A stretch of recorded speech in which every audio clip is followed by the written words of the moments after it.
আসসালামু আলাইকুম প্রিয় দর্শক, অন্য মঞ্চের আলাপচারিতায় আপনাদের সকলকে স্বাগত জানাচ্ছি। সুপ্রিয় দর্শক শ্রোতা মণ্ডলী, আপনারা এই মুহূর্তে আমাকে যে যেখান থেকে দেখছেন এবং পরবর্তী যে যেখান থেকে দেখবেন, আপনাদের সকলকে জানাই আমি আমার প্রাণঢালা অভিনন্দন এবং শুভেচ্ছা। তো আপনারা এতক্ষণ হেডলাইন এবং ব্যানার দেখে বুঝতেই পারছেন যে আমি কি বলছি। হ্যাঁ, আজকের বেশ কয়েকটি পত্রিকায় এসেছে যে শেখ হাসিনা এবং সজীব ওয়াজেদ জয়কে মামলা থেকে অব্যাহতি দেওয়ার আবেদন জানিয়েছেন পিআইবি, মানে police investigation bureau.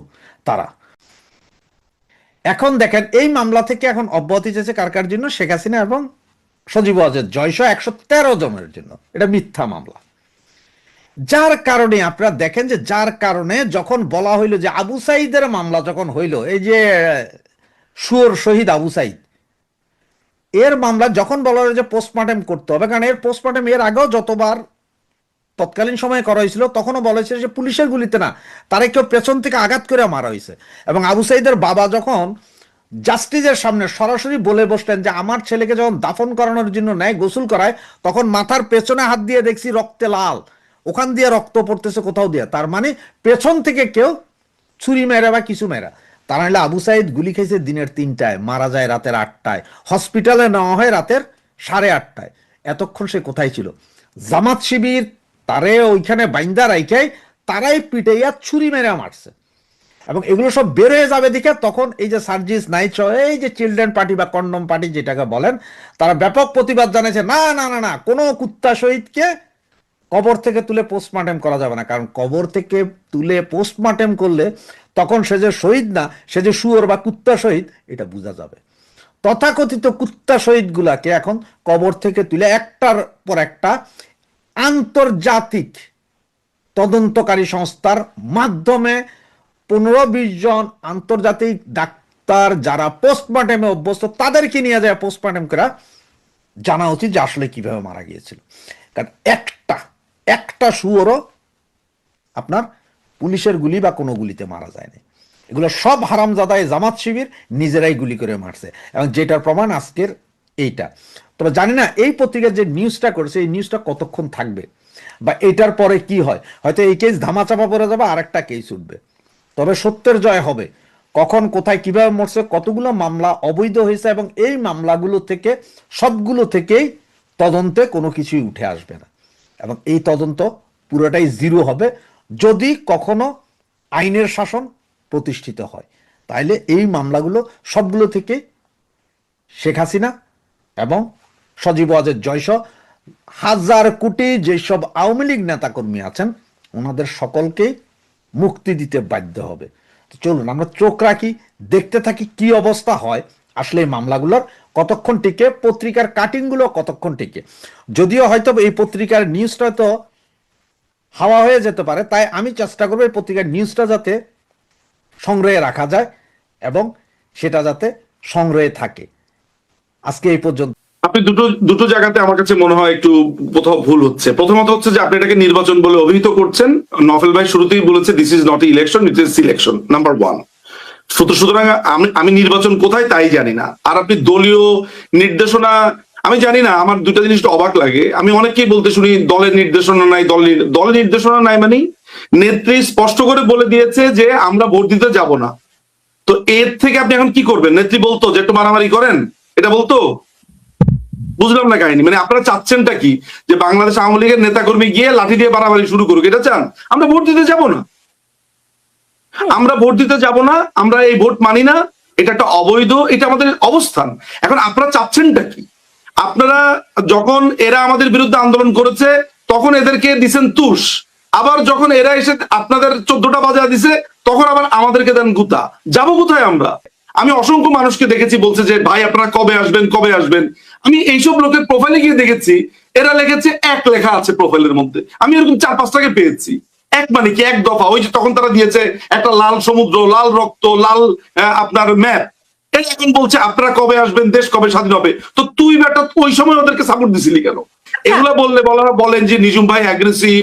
Awami League কি আপনার দাস নাকি? এখন আপনারা আমাকে বলছেন যে, আমাদেরকে বলছেন যে দলীয় নির্দেশনা। নেত্রী বলেছে ভোট হবে না, ভোট দিতে যাব না, ভোট দিতে যাব না, দেখি কি হয় তারপরে। আমরা ইউরোপিয়ান ইউনিয়ন এরশাদকে সমর্থন দিয়েছে, জিয়াউর রহমানের অবৈধ শাসনকে সমর্থন দিয়েছে। ওই সময় ইউরোপিয়ান ইউনিয়ন 73 সালে কি হয়েছিল, মানে ওই সময় তো এই পশ্চিমারা দিয়েছে, এরশাদকে দিয়েছে, মোশতাককে দিয়েছে, তো সেটাও আনেন উদাহরণ। তারপরে তারা ইসরায়েলকে আমেরিকা $400 বিলিয়ন দিয়েছে, সেটাও আনেন উদাহরণ। আমেরিকা ভালো? আপনারা শোনেন, একটা কথা বলেন, এই যে আধিপত্য করেন, আপনাদের মাথার মধ্যে এই পশ্চিমা আধিপত্যের মধ্যে আছে। তা না হলে প্রশ্নটা এরকম হতো যে এই সাম্রাজ্যবাদীরা, যা প্রশ্নটা এমন হতো যে সাম্রাজ্যবাদীরাও তো ওদেরকে সাপোর্ট দিচ্ছে, তখন উত্তর প্রশ্নটা ভালো হতো। আমি এই পর্যন্ত আমার যে অভিজ্ঞতা, বিশেষ করে ইউরোপ এবং আমেরিকার যে অভিজ্ঞতা, শুরুর দিকে তো ওরা আওয়ামী লীগের নামই শুনতে পারতো না। একেবারে যারা বলে হচ্ছে ফেসিস্ট, তোমরা এই করেছো সেই করেছো। আমরা বিভিন্ন ডেলিগেট টিম, আমাদের বিভিন্ন দেশে বিভিন্ন রাষ্ট্রে, আমাদের দেখেন, আমরা ইউরোপে গেছি, আমেরিকাতে গেছি, আমরা তাদের মতামত দেখেছি, আমরা ধীরে ধীরে ওদেরকে বোঝাতে সক্ষম হচ্ছি এবং হব যে এই পুরো বাংলাদেশটা কোন দিকে যাচ্ছে। এখন প্রশ্ন আসতে পারে যে আপনি একটু আগে এদেরকে সাম্রাজ্যবাদী বললেন, তো এদেরকে আপনি বোঝাতে যান কেন? দেখেন, আমি আসলে বারবারই বলি যে এই দেশে আমার সার্বভৌমত্ব পূর্ণভাবে নাই। কেন নাই? অর্থনৈতিক ভাবে আমি তাদের কাছে ডিপেন্ডেন্ট। আমার গার্মেন্টস ফ্যাক্টরির অধিকাংশ 80% জিনিসপত্র কিনে হচ্ছে এই ইউরোপ আমেরিকার বাজার। আমার ব্যবসা প্রতিষ্ঠান, আমার কালচার, আমার রিজার্ভ, আমার সমস্ত কিছুর একটা বড় হিস্সা পশ্চিমের। ফলে পশ্চিমের সাথে আমি পাঙ্গা নেব, ওকে আমাকে বুঝাই কাজ করতে হবে, এই বাস্তবতা আমি মানি। পশ্চিমের, যেমন আমি ইউরোপিয়ান ইউনিয়নে যখন পুলিশ হত্যার ছবিগুলো দেখিয়েছি প্রজেক্টরে, যখন আমি ওদেরকে ছবি দিয়েছি এগুলো প্রিন্ট করে, ওরা বেকুব হয়ে গেছে রীতিমতো। যখন আমি দেখিয়েছি যে বাংলাদেশে ইসরায়েলের ব্যাপারে বলতে গিয়ে সমস্ত ইহুদিদেরকে গালিগালাজ করছে, ওরা বেকুব হয়ে গেছে। What is this? যখন তারা দেখছে যে হিন্দুদেরকে মেরে ফেলছে এইভাবে, ওরা দেশ ছেড়ে চলে যাচ্ছে। আওয়ামী লীগের নেতা কর্মীরা ঘরে থাকতে পারে না। এই যে এই রুমে আমি এখন বসে আছি, আমার সাথে একটা ছেলে আছে এই মুহূর্তে বসা আমার সাথে, যার বাবা মারা গেছে। সেই ছেলেটি কাটতেও পারেনি ভয়ে, তার 3 মাসের একটা বাচ্চা আজ পর্যন্ত দেখে নাই। এগুলো স্যাক্রিফাইস না? এইসব কথাবার্তা, এইসব গল্প আমরা বলেছি। দেখেন, এত বড় একটা ঘটনা ঘটে গেছে, পশ্চিমারা এত অতপ্রত ভাবে জড়িত, এটা ওভারনাইট চেঞ্জ হবে না। সো আমরা আমাদের মতো চেষ্টা করছি। আমরা হচ্ছে দলের অনেকটা এরকম রিজার্ভ ফোর্সের মতো। আমাদের নেতৃবৃন্দরা আজকে তাদের বাড়িঘর পুড়িয়ে দিয়েছে। এখন আওয়ামী লীগের সেকেন্ড যেই লেয়ারটা আছে, আমরা যে পেশাজীবীরা যারা আছি, lawyers, barristers, doctors and other, আমরা এখন সামনে এসে এই জায়গাগুলো করছি। আবার আমাদের নেতারা যখন একটু একটু ব্রিদিং স্পেস পাবে, তারাও আসবে। একটা মানুষের সামনে যখন একটা মানুষকে গরুর মতো জবাই করে, সেই লোকটা কয়েক বছরে ঠিক হতে পারে না। এরকম ট্রমাটাইজ হয়েছে আমাদের অনেক নেতা। এটা আপনার কাছে হাসির লাগতে পারে, কেমন লাগবে আমি জানি না। সো কেন আমাকে আপনার মনে হয় না যে আমরা সেকেন্ড লেয়ার থেকে কাজ করছি? তো আপনি ওদেরকে ব্লেম করছেন, আমরা তো কাজ করছি, আমরা তো দল, একটা টিমের অংশ। এই যে নেতাদের কথা আপনি বলছেন, মানুষের পছন্দ, আমি তো তৃণমূলের সাথে মিশি, আমি অনেক পারসেপশন, অনেক তাদের মতামত জানি এবং আমি শ্রদ্ধাও করি। আমি এজ এ নিজুম মজুমদার দলের একজন সামান্য কর্মী হিসেবে প্রকাশ্যে এসে এই আলাপগুলো আমি করব না। আমার দলের সর্বোচ্চ জায়গাতে বলার আমার সুযোগ আছে। আমি সেই নেতাদেরকে সরাসরি টেক্সট করা বা তাদের ব্যাপারে পাবলিক পারসেপশন কি সেটা তাদের সামনে গিয়ে বলার সুযোগ আছে। যখন আমার এই সুযোগটা আছে, তখন আমার কি দায় পড়েছে এগুলো পাবলিকলি আলোচনা করার। আমার দলের যদি কোনো দুর্বলতা থাকে, সেইটা আমি আমার পাবলিক, আমাদের অন্তর্গত গ্রুপ আছে, আমার নেত্রী আছে, তাদেরকে গিয়ে বলবো। আপনি কোনোদিন শুনেছেন জামাতের এক নেতা এসে আরেক নেতার কথা এইভাবে বলছে? আমাদের দলে গণতন্ত্র আছে বলে আপনি আমাদের নেতা কর্মীদের মুখে শুনতে পান। আপনি কখনো দেখেছেন এমনকি বিএনপির নেতাও বিএনপির নেতাকে বলছে? তো আমাদের আওয়ামী লীগের নেতা সম্পর্কে আমাকে কেন বলতে হবে আপনার সামনে এসে বা কোনো টক শোতে গিয়ে? আপনি আমাকে 1000 প্রশ্ন করলে আমি তাকে ডিফেন্ড করব। কারণ আমার সন্তানকে আমি পাবলিকলি অপমান করব না। আমার সন্তান অপরাধ করে থাকলে তাকে শাস্তি দেওয়ার আমার বিহাইন্ড দ্য সিন আছে, আমার নেত্রী আছে, দলের কাঠামো আছে। আমি একজন ক্ষুদ্র কর্মী হিসেবে আমি আজকে একটা বড় নেতাকে নিয়ে কথাবার্তা বলবো, ভাই এই দলে তো তারও অবদান আছে। ফলে তাকে যদি দল শাস্তি দেয়, কোনো পেনাল্টি দেয়, সেটা দলের সভানেত্রী বেঁচে আছেন, দলের সাংগঠনিক কাঠামো আছে। আমাকে পাবলিকলি এসে এই ক্রেডিট নিতে হবে কেন? দুটা তালির জন্য, বাহবার জন্য, নিজুম ভাই আপনি ফাটায় দিচ্ছেন এটার জন্য? I am not gonna do that. Allah বলেছেন তিনি মানুষকে তার প্রতিনিধি হিসেবে দুনিয়াতে পাঠিয়েছেন। যখন কোনো মানুষ কালেমা পড়ে, ধর্মের কথা বলে, ইসলামের কথা প্রচার করে, আল্লাহর কাছে সেই হচ্ছে ইসলামের মুখপাত্র।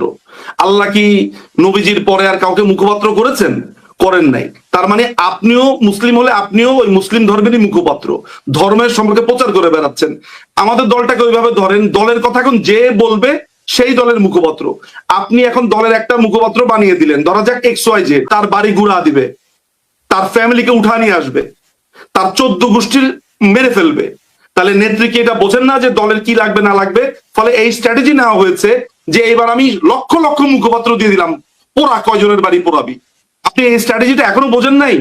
নেত্রী কি আসলেই কি আপনার মনে হয় যে এই জিনিসটা আমাদের হয় নাই? সো স্বাভাবিকভাবে মুখপাত্রের ব্যাপারটা, আজকে যদি ধরেন নফল ভাই মুখপাত্র হয়, আজকে যদি ঘোষণা দেওয়া হয় সব কথা নাসিম ভাই বলবে, সব কথা নানক ভাই বলবে, সব কথা কামাল ভাই বলবে বা এইটা বলবে, আজকে কামাল ভাইয়ের বাবাকে না পেলে, মাকে না পেলে, বোনকে না পেলে, চাচাকে না পেলে, জ্ঞাতি গোষ্ঠী শুদ্ধ উঠা নিয়ে আসবে। আরে ভাই, আমি যেই ছেলেটার কথা বললাম আমার সাথে এখন বসে আছে, ওই ছেলেটার চাচা মামা কাকাকে নিয়ে উঠিয়ে নিয়ে এসছে, সামান্য একজন ছাত্রলীগের ভদ্রলোক, এক এলাকার নেতা বা সভাপতি।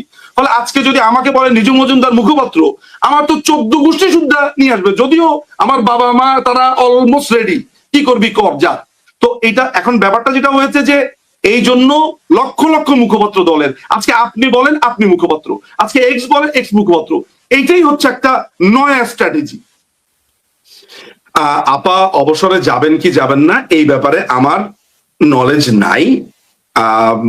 তারপরে হচ্ছে জয় মামা ওইখানে কি বলেছেন সেটা নিয়ে, এটা উনি বলেছেন, বাট আমি যে খুব ভালো করে শুনেছি তাও না, আমি আসলে ওইটা একটু ভালো করে দেখবো, তারপর আমি এটা নিয়ে মন্তব্য করতে পারবো।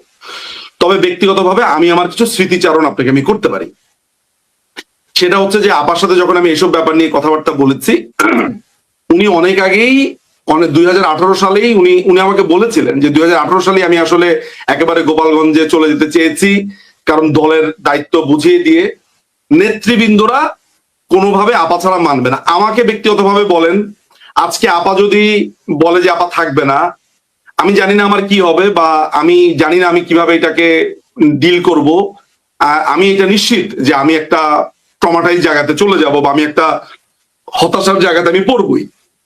বঙ্গবন্ধুর পরিবারের কেউ না থাকলে রাজনীতি আমি কিছুই করব না। এই গাট্টি বোসকা গোসায়া আমি ওই বলে না যে কোন দূরের দেশে চলে যাবো, মানে অনেকটা অভিমান দুঃখ থেকে এটা বলেছে। ফলে দেখেন, এইসব আলাপ আলোচনায় যা হয়েছে অনেক কিছু আসতে থাকবে।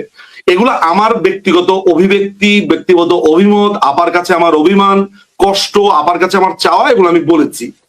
সো ভবিষ্যতে দলের কি হবে, বারবারই আপা একটা কথা বলেছে, একদম জানেন, আমি যখন টকশোতে বলেছি যে এটা আপা নির্ধারণ করবে, আপা টেক্সট করে এটা জানিয়েছেন যে নো, দলের একটা কাঠামো আছে, দলের একটা সাংগঠনিক স্ট্রাকচার আছে, তুমি এটা কখনোই বলবে না যেটা আপা নির্ধারণ করবে, এটা দল নির্ধারণ করবে। সো আমাকে দলের এই কাঠামোটা মানতে হয়। ফলে আমি এই ব্যাপারে কোনো কমেন্ট করব না, কোনো কিছু আমি জানবো না। একটা কথা মাথায় রাখবেন যে সংগঠন চলবে, আপা থাকবেন, আপা যত অভিমান করবে আপার হাত পা ধরে বসে থাকবো, দরকার হলে। আপা যাবেন কোথায়? আপার পা ধরে বসে থাকবো। লক্ষ লক্ষ কর্মীরা আবার পা ধরে বসে থাকবে, আপা কোথাও যেতে পারবেন না। শেষ। ডক্টর ইউনূস সরকারের অধীনে আয়োজিত নিয়ন্ত্রিত নির্বাচনে বিএনপি যখন নিরঙ্কুশ জয়লাভের স্বপ্ন দেখছে, ঠিক তখনই বিস্ফোরক প্রতিবেদন প্রকাশ করল যুক্তরাষ্ট্রের প্রভাবশালী সংবাদ মাধ্যম ওয়াশিংটন পোস্ট। একটি ফাঁস হওয়া অডিওর বরাত দিয়ে পত্রিকাটি লিখেছে, বাংলাদেশে জামাতের সরকার প্রতিষ্ঠা সম্ভাবনা দেখছে ঢাকার যুক্তরাষ্ট্র দূতাবাস।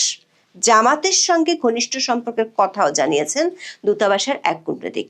ওয়াশিংটন পোস্ট বলছে, ওই কূটনীতিক সাংবাদিকদের বলেছেন, বাংলাদেশের সাবেক প্রধানমন্ত্রী শেখ হাসিনার বিরুদ্ধে যে ফাঁসির দণ্ড দেওয়া হয়েছে সে আদালত স্বাধীন ও ন্যায়পরায়ণ ছিল না, সাজাটি ছিল রাজনৈতিকভাবে জিনিয়াস।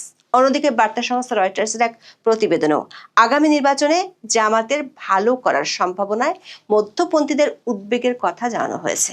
অন্যদিকে কাতার ভিত্তিক সংবাদ মাধ্যম আল জাজিরার বিশাল প্রতিবেদনে তুলে ধরেছে জামাতের দ্রুত উত্থানের কথা। এই তিনটি রিপোর্টই জামাতের শক্তিশালী হওয়ার মূল কারণ হিসেবে চিহ্নিত করা হয় আওয়ামী লীগের অনুপস্থিতিকে। বলা হচ্ছে, আওয়ামী লীগকে বাদ দিয়ে আয়োজিত নির্বাচন জামাতের সামনে অপার সুযোগ হাজির করেছে। বাংলাদেশের সামনে তৈরি হয়েছে ইসলামী শাসনের প্রবেশের সম্ভাবনা, আর সেটা হলে পাকিস্তানের সঙ্গে ঘনিষ্ঠতার আরো নাটকীয় উন্নতি দেখা যাবে। বিপরীতে ভারতের সঙ্গে আরো তলানিতে নামবে সম্পর্ক। বিএনপির দীর্ঘদিনের মৈত্রী সম্পর্কের অবসান ঘটিয়ে জামাতি হয়ে উঠতে পারে দেশের আগামী সরকারের নিয়ন্ত্রক। প্রশ্ন হলো, খুব কাছাকাছি সময়ে 3টি আন্তর্জাতিক গণমাধ্যমে জামাতের উত্থান নিয়ে রিপোর্ট কিসের ইঙ্গিত দিচ্ছে? আবার তার মধ্যে মার্কিন কূটনীতিকের গোপন অডিও বার্তা ফাঁস করে ওয়াশিংটন পোস্ট জানাচ্ছে বাংলাদেশে মার্কিনীরা জামাতে ইসলামী নেতাদের কি শিখিয়ে পড়িয়ে দিচ্ছে। দর্শক, 20শে জানুয়ারি আমাদের প্রচারিত কন্টেন্টের শিরোনাম ছিল তারেক রহমানের কপালে চিন্তার ভাঁজ, ক্ষমতার স্বপ্ন কি ফিকে হচ্ছে। সেখানে আমরা জানিয়েছিলাম যে কোনো মূল্যে নির্বাচনের দাবিতে অনড় বিএনপির কপালের ভাঁজ ধীরে ধীরে বাড়ছে। একতরফা নির্বাচনে নিশ্চিত জয়ের স্বপ্ন ফিকে হতে শুরু করেছে। তফসিল ঘোষণার পর থেকে একের পর এক হাজির হচ্ছে কঠিন কঠিন বাস্তবতা। একসময় পরম মিত্র জামাতের বহুমুখী কৌশল দুশ্চিন্তা বাড়িয়ে চলছে। ঠিক সেই কথারই পুনরাবৃত্তি দেখা গেল ওয়াশিংটন পোস্ট, রয়টার্স এবং আল জাজিরায় প্রকাশিত 3টি প্রতিবেদনে। এগুলোতে দাবি করা হয়েছে আগামী 12ই ফেব্রুয়ারি যে নির্বাচন হওয়ার কথা সেটি বিএনপির জন্য অতটা সহজ নাও হতে পারে। এমনকি দলটির সব হিসাব নিকাশ উল্টো দিয়ে ঘুরে যেতে পারে জামাতের ভাগ্য। সবচেয়ে ভয়াবহ তথ্য প্রকাশ করেছে যুক্তরাষ্ট্রের প্রভাবশালী সংবাদ মাধ্যম ওয়াশিংটন পোস্ট। ঢাকার যুক্তরাষ্ট্র দূতাবাসের এক কর্মকর্তার কথোপকথনের অডিওর ভিত্তিতে তারা বলছে, আগামীতে জামাতকে ক্ষমতায় দেখতে চায় ওয়াশিংটন। এজন্য তারা দলটির সঙ্গে কয়েক মাস ধরেই ঘনিষ্ঠতা বাড়িয়ে চলেছে। ওয়াশিংটন পোস্টের হাতে আসা ওই অডিওতে শোনা যায়, আগামী মাসের নির্বাচনে বাংলাদেশের সবচেয়ে বড় ইসলামপন্থী দলটি তাদের ইতিহাসের সেরা ফল পেতে পারে। বিষয়টিকে যুক্তরাষ্ট্র দূতাবাসও নানাভাবে সহায়তা দিচ্ছে। জামাতের নেতৃত্বে সম্ভাব্য সরকারের সঙ্গে কাজ করতেও তারা আগ্রহী। প্রতিবেদনে বলা হয়, 1 ডিসেম্বর ঢাকায় বাংলাদেশের কয়েকজন নারী সাংবাদিকের সঙ্গে যুক্তরাষ্ট্র দূতাবাসের এক কর্মকর্তা রুদ্ধদ্বার বৈঠক করেন। সে সময়কার কথাবার্তার অডিও রেকর্ড পায় ওয়াশিংটন পোস্ট। এই কূটনীতিক বলেন, বাংলাদেশ ইতিমধ্যে ইসলামিক দেশের দিকে ধাবিত হয়েছে এবং 12ই ফেব্রুয়ারি নির্বাচনে জামাত এমন ফল পাবে যা তারা আগে কখনো পায়নি। জামাতকে বন্ধু হিসেবে পাওয়ার আগ্রহ প্রকাশ করে ওই কূটনীতিক দলটির ছাত্র সংগঠনের নেতাদের মিডিয়ায় বেশি করে সামনে আনার অনুরোধ করেন। তাদের নিয়ে বিভিন্ন শো করারও পরামর্শ দেন। জামাত ক্ষমতায় এলে বাংলাদেশে ইসলামী আইন চাপিয়ে দেওয়ার আশঙ্কা উড়িয়ে দেন আমেরিকান ওই কূটনীতিক। সেটা হলে যুক্তরাষ্ট্র পদক্ষেপ নেবে বলে আশ্বস্ত করার চেষ্টা করেন। বলেন, জামাত শরিয়া চাপিয়ে দিতে পারবে বলে তিনি একেবারেই বিশ্বাস করেন না, কারণ তাহলে যুক্তরাষ্ট্র পরদিনই তাদের উপর 100% শুল্ক আরোপ করবে। যুক্তরাষ্ট্র দূতাবাসের কর্মকর্তারা জামাত ছাড়াও হেফাজতে ইসলাম ও ইসলামী আন্দোলনের মতো অন্যান্য রক্ষণশীল ইসলামপন্থী দলের সঙ্গে যোগাযোগ রাখছে বলে বৈঠকে জানানো হয়। ওই কূটনীতিক বলেন, তারা চান ইসলামপন্থীরা যুক্তরাষ্ট্রের বন্ধু হোক, যেন তাদের ফোন করে বলা যায় এই মাত্র তারা যেটি বলল সেটা সেভাবেই বাস্তবায়ন করতে হবে। জামাত ক্ষমতায় এসে ওয়াশিংটনের অপছন্দের কোনো কাজ করলে বাংলাদেশের পোশাক শিল্পের বিরুদ্ধে প্রতিশোধমূলক ব্যবস্থা নেওয়ার হুমকিও দেন ওই কর্মকর্তা। বলেন, বাংলাদেশের রপ্তানির 20% যুক্তরাষ্ট্রের পোশাক চেইন ও ব্র্যান্ডগুলোর উপর নির্ভরশীল। নতুন সরকার যদি নারীদের বলে তারা শুধু 5 ঘন্টা কাজ করতে পারবে অথবা তাদের বের করে দেয় এবং শরিয়া আইন চাপিয়ে দেয়, তাহলে আর কোনো রপ্তানি অর্ডার থাকবে না। আর অর্ডার না থাকলে বাংলাদেশের অর্থনীতিও ধসে পড়বে। জামাত এ ধরনের কোনো কাজ করবে না দাবি করে মার্কিন ওই কূটনীতিক বলেন, কি করতে হবে সেটা যুক্তরাষ্ট্র খুব পরিষ্কারভাবে জামাতের নেতাদের জানিয়ে দেবে। বৈঠকের বিষয়টি ওয়াশিংটন পোস্টের কাছে স্বীকার করেন ঢাকায় আমেরিকান দূতাবাসের মুখপাত্র মনিকা সাই। এক বিবৃতিতে তিনি বলেন, ডিসেম্বরে বৈঠকটি হয়েছে, তবে সেটি ছিল স্থানীয় সাংবাদিকদের সঙ্গে একটি নিয়মিত অফ দ্য রেকর্ড আলোচনা। সেখানে বিভিন্ন রাজনৈতিক দল নিয়ে আলোচনা হয়েছে, তবে যুক্তরাষ্ট্র কোনো বিশেষ রাজনৈতিক দলকে প্রাধান্য দেয় না। বাংলাদেশের জনগণ যে সরকার নির্বাচিত করবে তার সঙ্গে ওয়াশিংটন কাজ করবে। অন্যদিকে বৈঠকের কথোপকথন নিয়ে কোনো মন্তব্য করতে রাজি হননি জামাতের যুক্তরাষ্ট্র বিষয়ক মুখপাত্র মোহাম্মদ রহমান। দর্শক, ওয়াশিংটন পোস্টের বিস্ফোরক প্রতিবেদন থেকে পরিষ্কার জামাতের দিকে ঝোঁক রয়েছে যুক্তরাষ্ট্রের। আগামী নিয়ন্ত্রিত নির্বাচনে দলটিকে বিজয়ী করতে তাদের ঢাকা দূতাবাসও তৎপর। প্রশ্ন হলো, সেক্ষেত্রে বিএনপি নিরঙ্কুশ জয়ের স্বপ্নের কি হবে? ওয়াশিংটন পোস্টের একদিন আগে রয়টার্সে প্রকাশিত আরেক প্রতিবেদনও বিএনপির জন্য স্বস্তির বার্তা দিচ্ছে না। এতে আগামী নির্বাচনে জামাতের শক্ত প্রতিদ্বন্দ্বিতার আভাস দিয়ে বলা হয়, বাংলাদেশে ইসলামপন্থী দলটির শক্ত অবস্থান মধ্যপন্থীদের উদ্বিগ্ন করে তুলেছে। রয়টার্স বলছে, স্বাধীনতার বিরোধিতা করার কারণে জামাত দীর্ঘদিন ধরে নিন্দিত ছিল। তবে 1 দশকেরও বেশি সময় ধরে নির্বাচনী রাজনীতি থেকে নিষিদ্ধ থাকা দলটি এখন নতুনভাবে সংগঠিত হয়েছে। তারা আগামী মাসের সংসদ নির্বাচনকে সামনে রেখে নতুন সমর্থকদের মনোযোগ আকর্ষণ করছে। এটি মধ্যপন্থী ও সংখ্যালঘু সম্প্রদায়কে উদ্বিগ্ন করে তুলছে। যুক্তরাষ্ট্রভিত্তিক ইন্টারন্যাশনাল রিপাবলিকান ইনস্টিটিউটের ডিসেম্বরের এক জনমত জরিপে জামাতকে সবচেয়ে পছন্দের দল হিসেবে দেখা গেছে। দলটি 12 ফেব্রুয়ারি নির্বাচনে জয় পেতে বিএনপির সঙ্গে হাড্ডাহাড্ডি লড়াই করতে পারে বলেও পূর্বাভাস দেওয়া হয়েছে। নির্বাচনী কৌশল হিসেবে জামাত আপাতত নমনীয় অবস্থান নিলেও বিজয়ী হলে ভিন্ন চেহারায় অবতীর্ণ হতে পারে বলে ইঙ্গিত দিয়েছে রয়টার্স। এতে বলা হয়, প্রথমবারের মতো জামাত একজন হিন্দু প্রার্থীকে মনোনয়ন দিয়েছে এবং সাম্প্রতিক সংখ্যালঘুদের উপর হামলার বিরুদ্ধে মুখ খুলেছে। তাদের ওয়েবসাইটে দাবি করা হয়েছে, তারা ইসলামী নীতিতে পরিচালিত একটি গণতান্ত্রিক বাংলাদেশকে দেখতে চায়। দলের নেতারা প্রকাশ্যে নারীদের সমান অধিকার রক্ষার আশ্বাস দিচ্ছেন। তবে সংসদীয় 300 আসনের একটিতেও তাদের কোনো নারী প্রার্থী নেই। ধর্মীয় সংখ্যালঘুদের এক নেতা আশঙ্কা জানিয়ে বলেন, জামাত নেতৃত্বাধীন জোট ক্ষমতায় গেলে বাংলাদেশের পূর্ণাঙ্গ ইসলামী প্রজাতন্ত্রে পরিণত হওয়ার বাস্তব ঝুঁকি রয়েছে। এখানে সংখ্যালঘুদের নিরাপদ ভবিষ্যৎ নাও থাকতে পারে। কাতার ভিত্তিক আল জাজিরার বিশাল এক প্রতিবেদনেও এসেছে জামাতের জয়ের সম্ভাবনা। বলা হয়, নিজেদের বিতর্কিত ইতিহাসে এই প্রথম ইসলামপন্থী দলটি একটি শক্ত জোটের নেতৃত্ব দিয়ে ক্ষমতা দখলের বাস্তব সুযোগ পাচ্ছে। সাম্প্রতিক জনমত জরিপগুলো ইঙ্গিত দিচ্ছে দলটি তাদের অতীত মিত্র বিএনপির খুব কাছাকাছি পৌঁছে যাচ্ছে। আল জাজিরার প্রতিবেদনেও যুক্তরাষ্ট্রভিত্তিক ইন্টারন্যাশনাল রিপাবলিকান ইনস্টিটিউটের ডিসেম্বরের জরিপের তথ্য দেওয়া হয়। বলা হয়, ওই জরিপে বিএনপির পক্ষে 33% সমর্থন দেখা গেছে, আর খুব কাছাকাছি থাকা জামাতের পক্ষে সমর্থন 29%। এছাড়াও গত সপ্তাহে বাংলাদেশের শীর্ষস্থানীয় কয়েকটি সংস্থার সম্মিলিত জরিপে বিএনপির পক্ষে 34.7% এবং জামাতের জনসমর্থন ছিল 33.6%। আল জাজিরা বলছে, জামাতের পুনরুত্থান বাংলাদেশ ইসলামপন্থী কোনো শক্তির নেতৃত্বে চলার জন্য প্রস্তুত কিনা সেই বিতর্ক উস্কে দিয়েছে। কেউ কেউ আশঙ্কা করেন, দলটি ক্ষমতায় গেলে শরিয়া আইন কার্যকর অথবা নারীদের অধিকার ও স্বাধীনতায় সীমিত করতে চাইতে পারে। দর্শক, লক্ষণীয়ভাবে 3টি প্রতিবেদনে জামাতের শক্তিশালী উত্থানের মূল কারণ হিসেবে আওয়ামী লীগের অনুপস্থিতিকে চিহ্নিত করা হয়েছে। সেই সঙ্গে দলটিকে দীর্ঘদিন ধরে পৃষ্ঠপোষকতা দেওয়ার দায় গেছে বিএনপির কাঁধে। রাজনৈতিক বিশ্লেষকদের বরাতে ওয়াশিংটন পোস্টের প্রতিবেদনে বলা হয়, শেখ হাসিনার আমলে রাজনীতি থেকে নিষিদ্ধ ছিল জামাত। আওয়ামী লীগ সরকারের পতনের পর দলটি শক্তিশালী হয়ে উঠেছে এবং এখন মূল ধারায় প্রবেশ করেছে। দেশের ইতিহাসে জামাত একাধিকবার নিষিদ্ধ হয়েছিল। সবশেষ শেখ হাসিনার আমলে তা নিষিদ্ধ হয়। তবে কঠোর হাতে শাসন করা সাবেক প্রধানমন্ত্রী 2024 সালের জুলাই আন্দোলনে ক্ষমতাচ্যুত হন।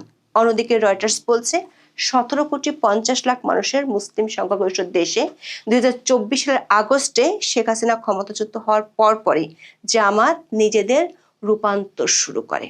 আওয়ামী লীগ নিষিদ্ধ থাকার মাঝে জামাত তাদের ইতিহাসের সেরা ফল লাভের আশা করছে।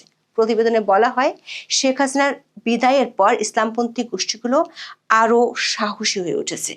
হিন্দু ও সুফি মাজারে হামলা হয়েছে।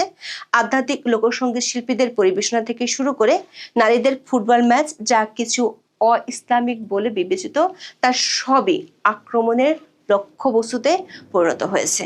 2001 থেকে 2006 সাল পর্যন্ত বিএনপির নেতৃত্বাধীন সরকারের জামাতের অংশগ্রহণের বিষয়টিও তুলে ধরা হয় প্রতিবেদনে। আল জাজিরার প্রতিবেদনে বলা হয়, শেখ হাসিনা ক্ষমতাচ্যুত হওয়ার পর নোবেলজয়ী ডক্টর ইউনূসের অন্তর্বর্তী সরকার ক্ষমতায় এসে আওয়ামী লীগকে নিষিদ্ধ করে। এর ফলে আসন্ন নির্বাচনটি বিএনপি ও জামাত জোটের দ্বিমুখী প্রতিদ্বন্দ্বিতায় পরিণত হয়েছে।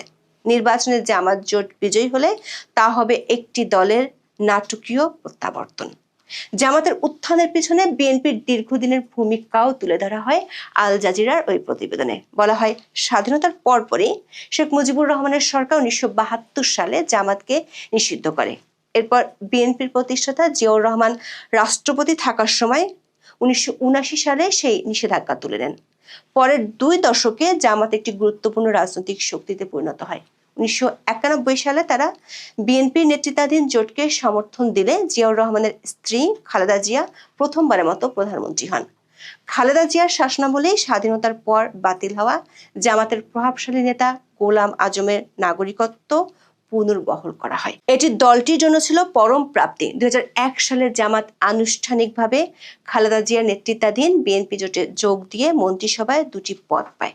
2009 সালে শেখ হাসিনা ক্ষমতায় ফেরার পর জামাতের জন্য আবারও দুর্দিন শুরু হয়। তিনি আন্তর্জাতিক অপরাধ ট্রাইব্যুনালে দলটির শীর্ষ নেতাদের বিরুদ্ধে যুদ্ধাপরাধের বিচার শুরু করেন। দলের সাবেক প্রধান মতিউর রহমান নিজামী ও সাবেক সেক্রেটারি জেনারেল আলী হাসান মোহাম্মদ মুজাহিদ সহ একাধিক জামাত নেতাকে ফাঁসি দেওয়া হয়। আওয়ামী লীগের 15 বছর তারা রাজনৈতিকভাবে প্রান্তিক অবস্থায় ছিল। তবে শেখ হাসিনা ভারতে চলে যাওয়ার পর কারাগার থেকে জামাতের শীর্ষ নেতাদের মুক্তির পর ইসলামপন্থী দলটি ক্রমে আরও শক্তিশালী হয়ে উঠেছে। দর্শক, এই 3টি প্রতিবেদনে জামাতের নেতৃত্বে সরকার গঠন হলে প্রতিবেশী দেশ ভারতের সঙ্গে সম্পর্ক আরও শীতল হবে বলে আশঙ্কা প্রকাশ করা হয়। আটলান্টিক কাউন্সিলের দক্ষিণ এশিয়া বিষয়ক সিনিয়র ফেলো মাইকেল কুগেলম্যান রয়টার্সকে বলেন, জামাতের সঙ্গে যুক্তরাষ্ট্রের যোগাযোগ ওয়াশিংটন দিল্লির মধ্যে আরেকটি ফাটল সৃষ্টি করতে পারে। বাংলাদেশে বহু বছর ধরে ভারতের সবচেয়ে বড় ভয় ছিল জামাত। দিল্লি দলটিকে পাকিস্তানের মিত্র হিসেবে দেখে এবং তাদের আঞ্চলিক নিরাপত্তা কৌশলের জন্য হুমকি বলে মনে করে। আর রয়টার্সের প্রতিবেদনে জামাত সরকার গঠন করলে পাকিস্তানের সঙ্গে ঘনিষ্ঠতাও বাড়ার সম্ভাবনা তুলে ধরা হয়। বলা হয়, এমন পদক্ষেপ হবে শেখ হাসিনা আমলের ঠিক বিপরীত। আল জাজিরাও জোর দিয়েছে একই বিষয়।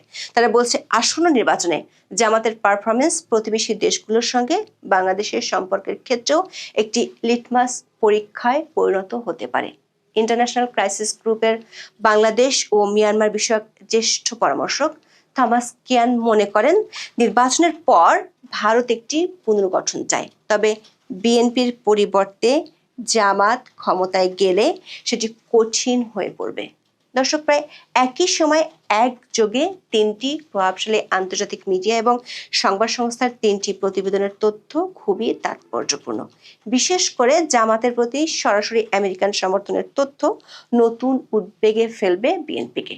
সেই সঙ্গে দেশের সামনের রাজনীতি নিয়ে পাওয়া যাচ্ছে বহুমুখী অপ্রত্যাশিত মেরুকরণের ইঙ্গিত। প্রশ্ন হলো, 12ই ফেব্রুয়ারি নির্বাচন কোন পথে ঠেলে দিচ্ছে বাংলাদেশ? আগে জানতাম যে কান টানলে ঘাড় আসে, এখন থেকে ঘাড় টানলে কান আসতে পারে, এরকম কিছু করতে পারে। যাই হোক, তারা যে কিভাবে সুতিয়া বানাইছে জামাত, এই ইউনূস আর জামাত, এটা বুঝবে 12 তারিখের পরে। ওই প্রসঙ্গে আমি রাখলাম। আর নির্বাচন আদৌ হবে কিনা সেটাও ব্যাপার আছে। এবার আসে শাহজালালের বিষয়ে।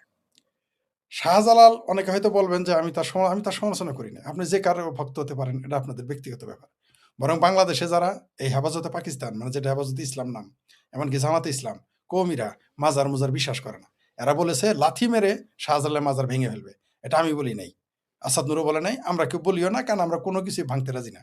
আমরা যেমন বঙ্গবন্ধুর ভাস্কর্য ভাঙার বিরোধিতা করি তীব্র, তেমনি শাহজালালের ওই স্মৃতিচিহ্ন যদি ভেঙে ফেলে আমরা সেটা বিরোধিতা করব। যদি মনে করেন জামাত ক্ষমতায় আসে আর কৌমিরা ক্ষমতায় আসে, সর্বপ্রথম কিন্তু শাহজালালের মাজার ভেঙে ফেলবে। সর্বপ্রথম বিসমিল্লাহির রহমানির রহিম বলে আগে ওটা ভাঙবে, নিশ্চিত থাকেন আপনি। কিন্তু এগুলো আমরা বলতে গেলে দোষ হয়ে যায়। জামাত কিন্তু কোনোদিন শাহজালালের মাজারে যায় না, যাবেও না মাশাল্লাহ। আর শাহজালাল সম্পর্কে ইতিহাস যেগুলো আমাদের শেখানো হয়েছে, এগুলো হলো যারা বিজিত, মানে যারা জয়ী, তারা তাদের নিজস্ব ইতিহাস থাকে। তারা তাদের মতো মনের মাধুরী মিশিয়ে লেখে। 360 আউলিয়া, 360 জন সঙ্গী নিয়ে তিনি যায় নামাজের ব্যাপার। আসলে তা না, 360 জন ধরেন এসেছে, বা 3060, সবগুলোই ছিল যোদ্ধা অথবা ছিল তারা গোয়েন্দা। তারা এসেছে, তারা যায় নামাজ আসে নাই, তারা নৌপথে এসেছে। নৌপথে যাদে আসা যায়, নৌকা ডিঙ্গি, এগুলো 5000 বছর আগে তৈরি করেছে। 5000 বছর আগে। সবচেয়ে মজার বিষয়, আমরা এগুলো ভুলে গেছি। আমরা তো আমরা যে ভারতীয় সভ্যতার এটা আমরা ভুলে গেছি। আমরা আমেরিকান সভ্যতা পড়ি, তারপর মধ্যপ্রাচ্যের সভ্যতা নিয়ে পড়ি। নিজের ঘর যে আমরা কিন্তু বাঙালি হয়েছি 1500 বছর যাবত, সরি আমরা মুসলমান 1500 বছর যাবত, সর্বোচ্চ 15 বছর এখন হয় নাই। আমরা আপনার চ্যানেলে আমি এটা বললাম, এটা আমি নিয়ে একটা আর্টিকেল লিখবো, এটা আপনার এখানে ফাঁস করে দিলাম আর কি। 25 বছর যাবত ছিলাম পাকিস্তানি, 200 বছর ছিলাম ব্রিটিশ, তাই না? তাই তো? তারপরে মুসলিম শাসকের ছিলাম 800 বছর। কিন্তু বাঙালি হিসেবে তো আমরা 3-4 হাজার বছর আগের, আর ভারতীয় সভ্যতার হিসেবে তো আমরা 7-8 হাজার বছর আগের। মূলত কোনটা তাহলে সঠিক? ওই 7-8 হাজার বছর যেটা, সেটাই সঠিক। 6-7 হাজার বছর আগেই, সরি 6 হাজার বছর আগেই এই ভারত উপমহাদেশে কাঠের নৌকা বানায় বহু জায়গায় পাড়ি দিত। সেই ইতিহাস আমরা ভুলে গেছি।